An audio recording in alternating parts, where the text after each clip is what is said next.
Toshakhana case में इमरान खान की सजा मुअत्तल, रिहाई का भी हुक्म, मगर ऑफिशियल सीक्रेट एक्ट के तहत मुकदमे में जेल में रखने का हुक्म बरकरार।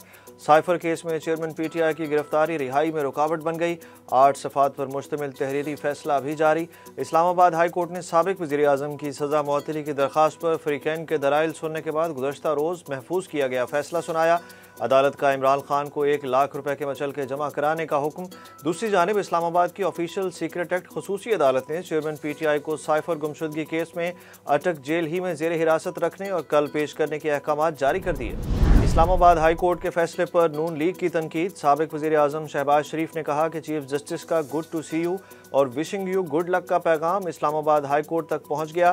फैसला आने से पहले ही सबको पता हो कि फैसला क्या होगा तो ये निज़ाम अदल के लिए लम्हा फ़िक्रिया होना चाहिए। उन्होंने कहा कि आला अदलिया से वाज़ेह पैगाम मिल जाने पर मातहत अदालत ये ना करे तो और क्या करे। साबिक वज़ीर आज़म ने कहा कि लाडले की सज़ा मुअत्तल हुई है, ख़त्म नहीं हुई। खाना काबा के अक्स वाली घड़ी बेच खाने वाले के सामने कानून बेबस है।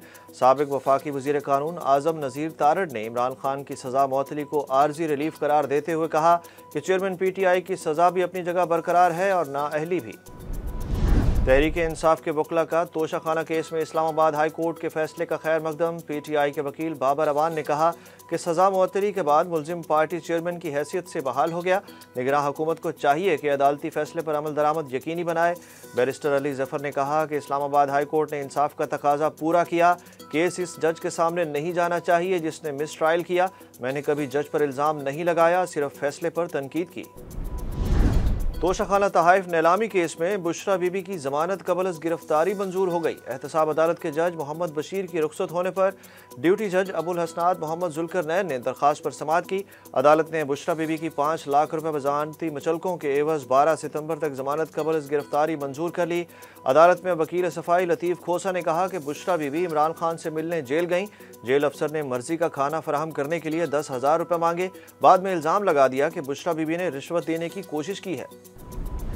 चीफ जस्टिस पाकिस्तान ने प्रैक्टिस एंड प्रोसीजर एक्ट को अदलिया में मदाखलत की कोशिश करार दे दिया। चीफ जस्टिस पाकिस्तान उमर अता बंदयाल की सरबराही में 3 रुकनी बेंच ने नैब तरमीम के खिलाफ चेयरमैन पीटीआई की दरख्वास्त पर समाअत की। जस्टिस उमर अता बंदयाल ने नैब तरमीम केस में रिमार्क्स दिए कि हुकूमत सुप्रीम कोर्ट के दायरे अख्तियार में मदाखलत कैसे कर सकती है। अगर हुकूमत समझती है कानून को बेहतर या दोबारा देखा जाए तो अदालत मदाखलत नहीं करेगी। सुप्रीम कोर्ट पार्लियामेंट पर गालिबाना नहीं चाहती, लेकिन supreme court practice and procedure act आइन के खिलाफ है। इस एक्ट से अदलिया में मदाखलत की कोशिश की गई। अदालत ने केस की मजीद समाअत कल तक मुलतवी कर दी। भारी बिजली बिलों पर आवाम को रिलीफ ना मिल सका। वफाकी काबीना ने बिजली के जुलाई और अगस्त के बिल्स किस्तों में अदा करने की असूली मंजूरी दे दी। ज़राए का कहना है कि काबीना की मंजूरी के बावजूद हतमी फैसला IMF से मंजूरी के बाद नाफिजुल अमल होगा।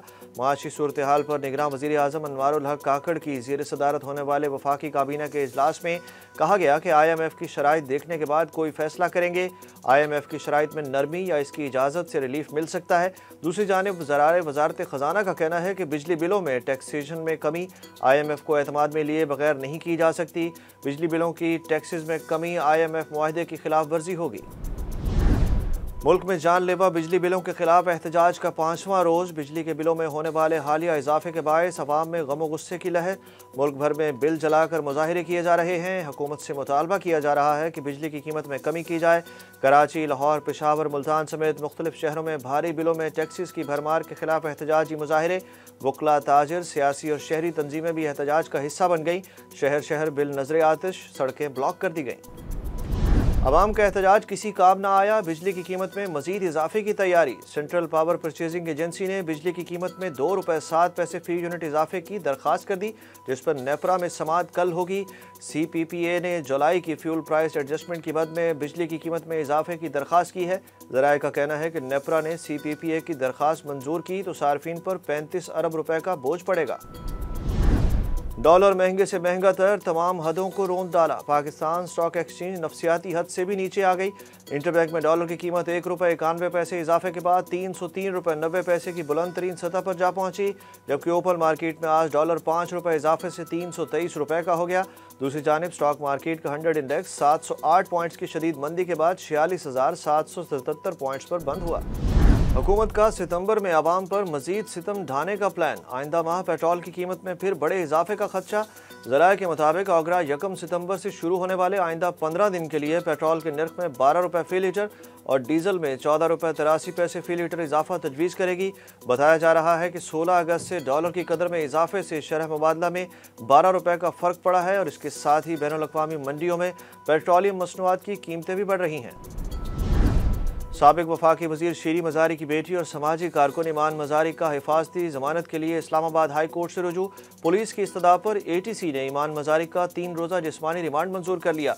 ईमान मज़ारी कमरा अदालत में वालदा से मिलकर जज्बाती हो गईं, जबकि शीरी मज़ारी ने अपनी बेटी को कमरा अदालत में बिस्किट और जूस दिया। ईमान मज़ारी को मुलाकात के बाद 3 रोज़ा जिस्मानी रिमांड पर पुलिस के हवाले कर दिया गया। गुजरात तरक्याती मंसूबों में मुबैना करप्शन केस में साबिक वज़ीर आला और सदर PTI परवेज़ इलाही का 2 सितंबर तक जिस्मानी रिमांड मंजूर कर लिया गया। चौधरी परवेज़ इलाही को 8 दिन के जिस्मानी रिमांड के बाद एहतसाब अदालत लाहौर पेश किया गया। परवेज़ इलाही ने अदालत को बताया कि मेरी उम्र 77 साल है, मुझे 3 स्टंट डले हुए हैं, मैंने रोज़ाना थेरेपी करवाना होती है, लेकिन अभी तक सिर्फ एक बार डॉक्टर से चेकअप कराया गया। हर 3 माह बाद आँख का चेकअप होता है, जो नहीं हुआ। भारतीय सुप्रीम कोर्ट ने मोदी हुकूमत से जम्मू और कश्मीर की रियासत बहाल करने का टाइम फ्रेम मांग लिया। मरकजी हुकूमत की जानिब से सुप्रीम कोर्ट को बताया गया कि जम्मू और कश्मीर को मरकज़ के ज़ेर इंतज़ाम इलाकों में तकसीम करना आर्जी है। साबिक रियासत जम्मू और कश्मीर में दफ़ा 370 की मनसूखी को चैलेंज देने वाली दरखास्तों की समाअत हुई। आर्टिकल 370 की मनसूखी पर समाअत के दौरान सॉलिसिटर जनरल तुषार मेहता की दलीलें सुनने के बाद सुप्रीम कोर्ट ने कहा कि जमहूरियत की बहाली ज़रूरी है। दरियाए सतलज के सैलाबी रैले से जलालपुर का हिफाजती बंद टूट गया, सैकड़ों एकड़ रकबा ज़ेरे आब आ गया। रेस्क्यू हुक्काम के मुताबिक दरियाए सतलज के सैलाबी रैले में फंसे अफराद को 14 कश्तियों के जरिए मुंतकिल किया जा रहा है। सैलाबी रैले ने अहमदपुर शर्किया के दरियाई बेल्ट में तबाही मचा दी, जिससे हज़ारों एकड़ ज़राई अराजी पर खड़ी फसलें बर्बाद हो गईं, जबकि बहावल नगर में दर्जनों आबादियाँ पानी की लपेट में आ गईं। तर्जुमान PDMA का कहना है कि दरियाए सतलज में सैलाबी सूरत हाल बरकरार है। मानसून बारिशें 4 सितंबर तक जारी रहने के इम्कानात हैं। तमाम बड़े दरियाओं के बालाई इलाकों में मूसलाधार बारिशें मुतवक्के हैं। और एशिया कप के शुरू होने से एक दिन पहले भारतीय टीम को धचका। भारतीय मीडिया के मुताबिक भारतीय टीम के batter KL Rahul Asia cup के इब्तदाई 2 मैचेस से बाहर हो गए, 100% फिटनेस साबित नहीं कर सके। भारतीय मीडिया के मुताबिक KL राहुल टीम के हमरा श्रीलंका जाएंगे। एशिया कप का पहला मैच कल मुल्तान में नेपाल और पाकिस्तान के दरमियान खेला जाएगा, जबकि इवेंट में पाकिस्तान और भारत के दरमियान मैच 2 सितंबर को शेड्यूल है।